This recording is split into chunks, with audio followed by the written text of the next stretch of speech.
تب بھی یہ اللہ کے وجود کی نفی نہیں کرتا، کیونکہ وہ تمام کائناتیں جو محدود ہیں اور جو کہ محتاج ہیں، انہیں تب بھی ایک ایسی ہستی کی ضرورت ہوگی جو کسی کی بھی محتاج نہ ہو اور جو کسی حد میں قید نہ ہو۔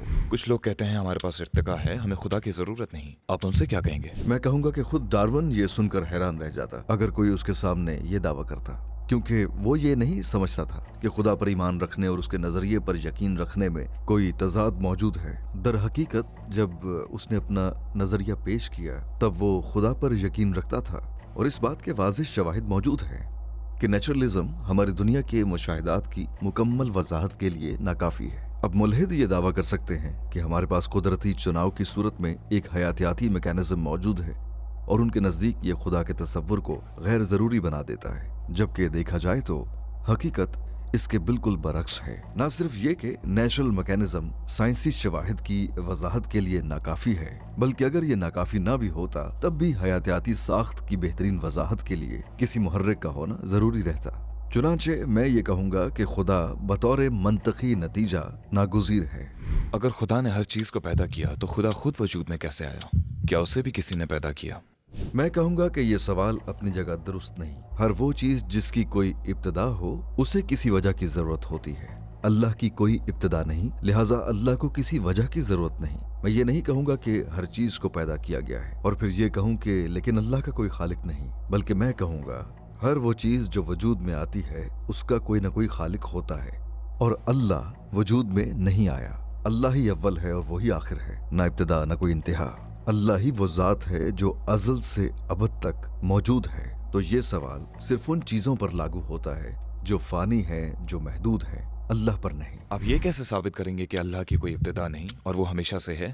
اگر اللہ کی کوئی ابتدا ہوتی تو وہ اللہ نہ ہوتا، بلکہ وہ بھی ایک محدود مخلوق ہوتا۔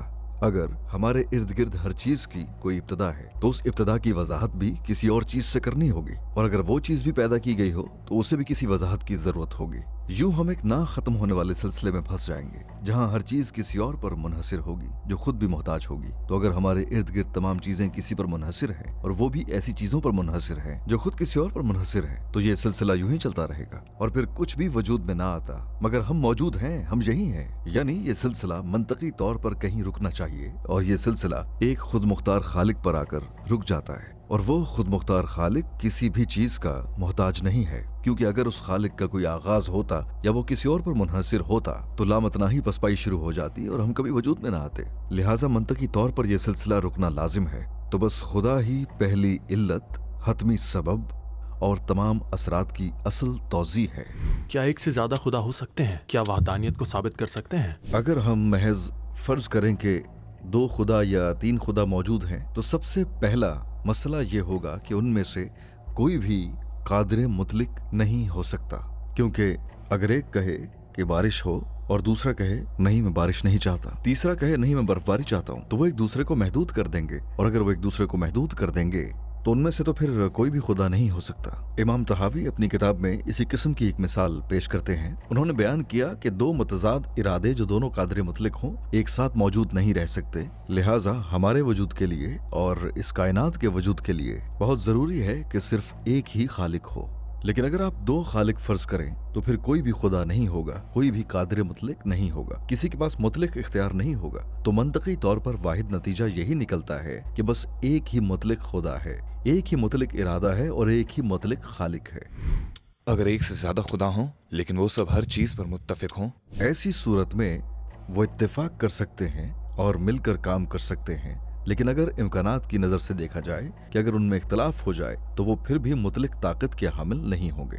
لہٰذا منطقی نقطۂ نظر سے اگر تمام خداؤں کو متفق بھی کر لیا جائے تب بھی 2 مطلق اور قادر مطلق ہستیوں کے ہونے کے تضاد کا مسئلہ ختم نہیں ہوتا ہے۔ آپ نے اس بات کو نظر انداز کرنے کی کوشش کی، مگر یہ تو سب کے سامنے ظاہر ہو جاتا ہے۔ یہ ایسا تضاد ہے کہ جسے نظر انداز نہیں کیا جا سکتا۔